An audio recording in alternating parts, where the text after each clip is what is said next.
Welcome back. President Trump is touting the significance of this year's midterms with fewer than 8 months to go until Election Day. Here's what he said while appearing in Memphis, Tennessee yesterday. We have to win the midterms. This is the most important election because all of the gains that we've made, we built the greatest economy, the greatest military.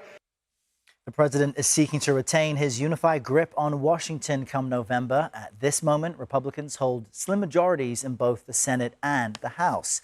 But our next guest is looking to change that. You're looking at Emily Cherniack. She's the founder and executive director of New Politics, which supports Democrats with a background in the military or other public service. Good morning, Emily.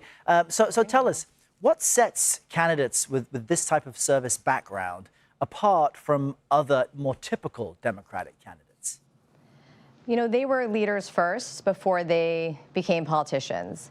And they've proven that they can lead in high-stakes situations. They're problem solvers. They've gotten things done in places that are very difficult to do so with limited resources. And so it's their leadership skills that are really, I think, what voters resonate with when they run for office. Now, your organization has endorsed more than a dozen non-incumbent House candidates in districts across the country. This includes places in Colorado, Iowa, California, and Florida. Yeah. Why, though? And what issues are most important to voters in these places? I think when you're looking at high stakes, tough, competitive House races, trust is everything. And candidates that have real world leadership experience build trust quickly. And that's what we've seen over the past decade of doing this work.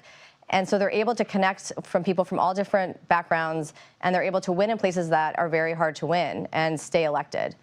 Now, let's talk about James Tallarico, someone you've worked with. He recently defeated Congresswoman Jasmine Crockett in Texas's Senate Democratic primary election.